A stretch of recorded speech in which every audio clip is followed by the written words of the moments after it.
Ada 3 pesan Nabi. Dengar baik-baik. 1, kata Nabi, jaga solat kalian. Jaga solat kalian. Nabi tidak katakan jaga warisanku. Jaga solat kalian. Ini yang penekanan kita bagi ibu-ibu. Kenapa Nabi selalu mengingatkan jaga solat kalian? Bahkan beberapa hadis dijelaskan perempuan kalau mau gampang masuk surga, salah satu diantaranya dia solat. Beberapa hadis juga menjelaskan salah satu sebab perempuan gagal masuk surga karena menganggap enteng solat. Dan itu saya lihat dalam kehidupan saya sehari-hari. Kapan perempuan banyak tidak solat? 1, kalau ada pesta pengantin. Make up. Apa dilarang make up? Tidak. Ibu make up supaya suami tidak malu dan suami bangga di samping. Itu pahala bahkan ibadah. Apa ibu berdosa kalau pakai jilbab yang kelilitan-kelilitan itu? Yang selalu saya istilahkan jilbab sakaratil maut. Saya tadi malam ceramah di Malaysia. Itu jilbabnya ibu-ibu Malaysia, gampang sekali dia pakai. Kain segitiga, kasih peniti 1, selesai. Coba kita di Indonesia. Oh, ada kainnya dulu itu 2 meter, dia ikat-ikat dulu. Dia ikat di lehernya. Kainnya 3 lapis di sini. Ada kuning, biru, dikasih miring lagi sedikit. Ada kembang-kembangnya di sini. Ada juga di atas sini. Nah, karena sudah diikat lehernya susah dia balik. Begini dia balik. Tiba waktu sholat, suaminya bilang, "Bu, kau pergi sholat, saya jualkan kau sawah itu kopi haji." Kau sadar Pak? Saya sadar, ini sayang, saya suruh kopi sholat. Kau ndak lihat ini mikapku? Ini jilbab susah dipakai. Gara-gara jilbab dia tidak sholat. Dan kita ketawa karena mungkin kita pernah mengalami. Iya kan? Jangan marah ibu ya, jangan marah ya. Ibu kalau marah juga ndak apa-apa, saya sudah mau pulang Makassar nanti. Kapan lagi perempuan banyak tidak sholat? Selesai haid, paham keliru. Katanya Ustadz kalau selesai haid, subuh baru mulai. Sekalinya subuh kesiangan. Dia bilang lagi, besok lagi Ustadz. Enggak Bu, kalau ibu bersih, yakin bersih jam 8 malam, sudah wajib sholat isya. Ibu yakin jam 1 malam bersih, ibu sudah wajib sholat isya. Jangan pura-pura, padahal sudah tahu bersih, tapi ibu merasa pura-pura, maka dosa hukumnya. Ibu tahu enggak? Hukuman meninggalkan sholat. Coba buka surah Al-Quran, surah Al-Hajj. Bagi mereka yang selalu anggap remeh sholat.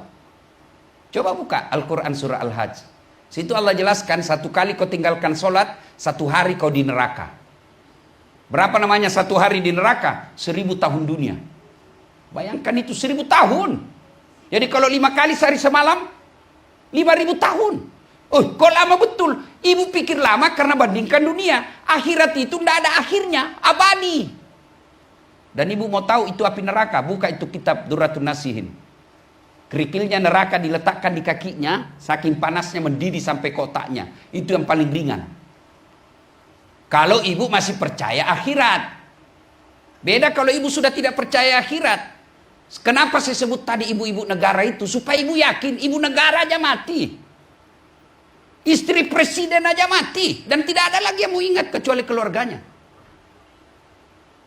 Kadangkala ibu-ibu dibodohi oleh mikap tidak sholat.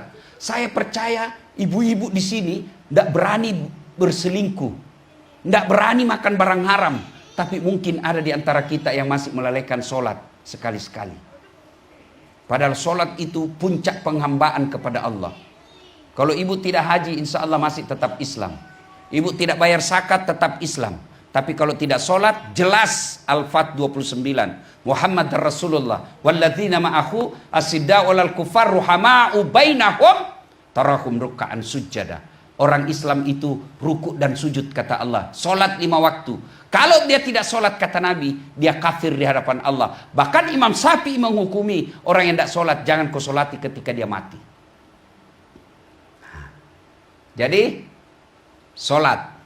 Kata Nabi, ketika sakaratil maut, jaga sholatmu. Yang kedua, dengar baik-baik. Apalagi pesan Nabi, jaga perempuan di antara kalian. Nabi istimewakan lagi tuh perempuan. Nabi tidak bilang jaga suamimu. Ibu tahu enggak istimewanya itu perempuan Islam? Ibu sebelum diadili di akhirat ada 4 laki-laki yang lindungi ibu. Sebelum ibu dipanggil, 4 laki-laki di depan ditanya, mana bapaknya? Kok bisa anaknya begitu? Bapak dulu. Mana suaminya? Suaminya ibu. Mana anak laki-lakinya?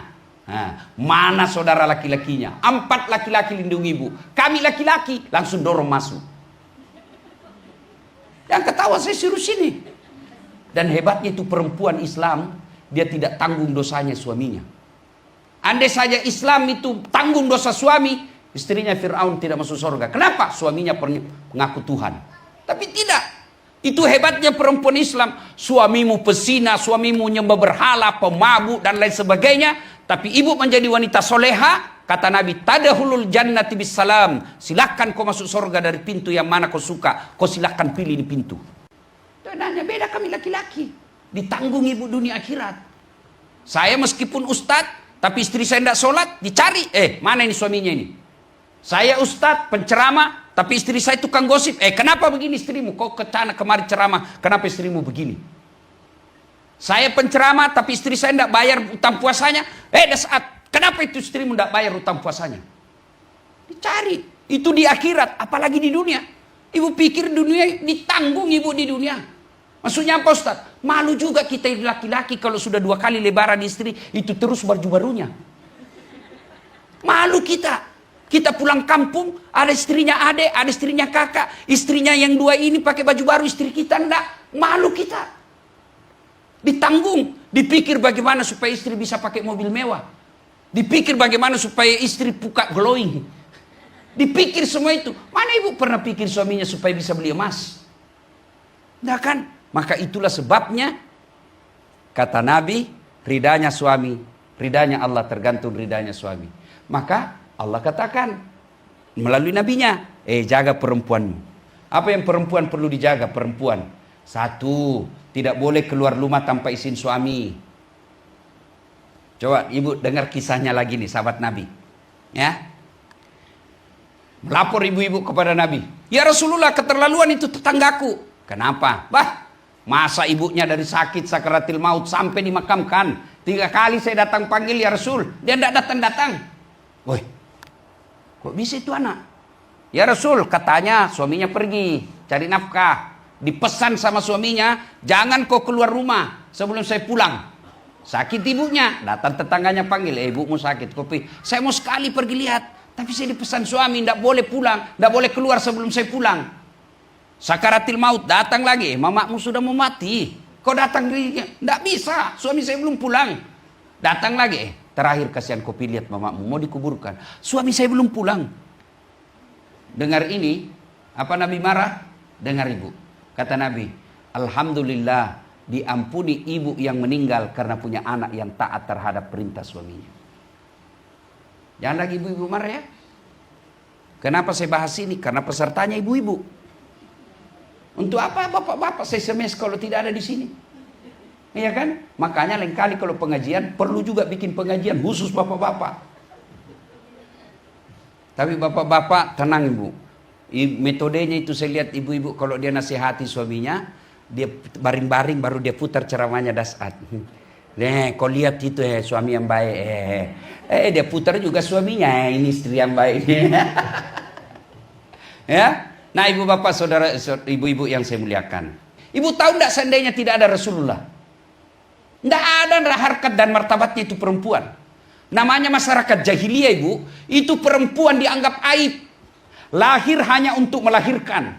Tugasnya pun kalau dia besar 3. Dapur, kasur, sumur. Sumur, dapur, kasur. Kasur, dapur, sumur. Di situ aja mutar-mutar. Bahkan zaman jahiliyah itu perempuan bu boleh barter. Saya judi. Dan saya suka istrinya lawan, dia bilang yang saya kalah, kau pakai istriku 2 hari. Itu wanita zaman dahulu. Turun Rasulullah memuliakan Islam. Wanita adalah tiangnya negara. Coba luar biasa. Bahkan ulama mengatakan perempuan itu ibarat 5 jari. Perempuan ini jari manis. Jari kelingking. Coba lihat ini jari kelingking bu. Kecil tapi mana-mana saja dia bisa masuk. Itu perempuan itu lemah tapi bisa menghancurkan satu kepala negara. Nah, ibu-ibu yang saya muliakan, Maulid ini adalah wujud kecintaan kepada Rasul. Yang kedua, kalau mencintai Rasul, bagaimana cara mencintai Rasul? Banyak berselawat. Ibu-ibu, kalau mau suami dilindungi oleh orang-orang jahat, salawati terus. Suami pergi, bayangkan wajahnya, salawati. Atau kalau bisa ibu dia tidur, salawati ubun-ubunnya. Tidur, ibu salawati misalnya. Allahumma shalli ala sayyidina. Dia bangun, apa? Saya salawati kau sayang. Kenapa? Supaya Allah lindungi kamu. Nah, ada ibu mau beli, salawati. Sudah salawati dekat-dekat sama Ibu Haji. Mudah-mudahan berkahnya turun, Ibu Haji kasih ceper. Itu enggak bisa juga berdoa saja baru enggak ada usaha enggak. Ya, salawat saja. Masya Allah. Yang ketiga, kalau cinta kepada Rasul, setelah berselawat, apalagi?